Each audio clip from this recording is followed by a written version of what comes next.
Two of today's most basic weather tools, satellite and radar, wouldn't be possible without Camp Evans in Wall, Monmouth County. While we take for granted rapidly updating pictures across the globe and the ability to detect rain, snow, or sea breezes in an instant, most of human history relied on just looking up or crude weather observations to try and not always succeed in forecasting the weather. Part of Camp Evans is now the InfoAge Space Exploration Center, where people of all ages come to see the home of the first weather satellite, primitive communication computers, and even a tree that's been in outer space. So this is the site where the very first weather satellite, Tyros 1, was controlled from. It was constructed by the RCA Astro Company over by Princeton, but then the actual satellite operations center is this building right here in Wall, New Jersey. The role of Camp Evans during World War II was to take radar research, basic fundamental scientific research, and turn it into something that was deployable to troops out in the field. So they took the invention of radar and they made it into something that could be deployed from the Aleutians in Alaska all the way to Guadalcanal.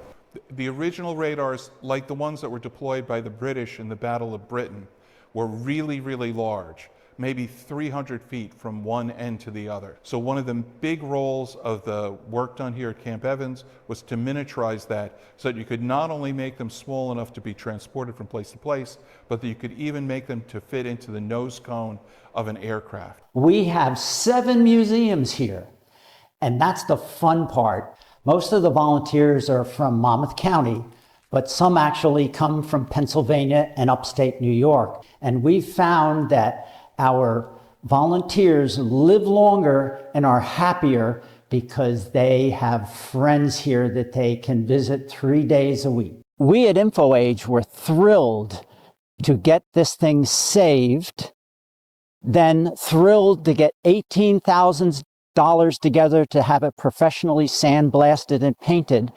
And then we got a call from Princeton University Physics Department, and they got this beautiful device working again. And it can not only bounce signals off the moon, like happened here in 1946 for the first time, it can also spot pulsars. You know, when I got here, most of the content here was for older kids, and so what we've done is we really modified our pitch so that younger kids can come here for field trips, activities, and events. And for our programs like New Jersey Makers Day, it's families. They're welcome to come here, and on the weekend when it's open for tours, we have people of all ages. And one of the main draws is a tree that was in outer space and is now back planted here at the InfoAge Space Exploration Center. So this is a space tree, an Artemis tree.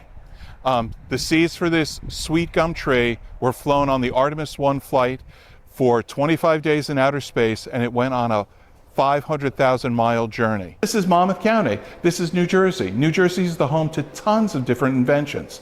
It's not just the light bulb and the transistor and radio telescopes. It's a million things. And that's the message of InfoAge, that all these inventions were done by somebody, and they were done by people working together, just like the people who volunteer at the museum to this very day.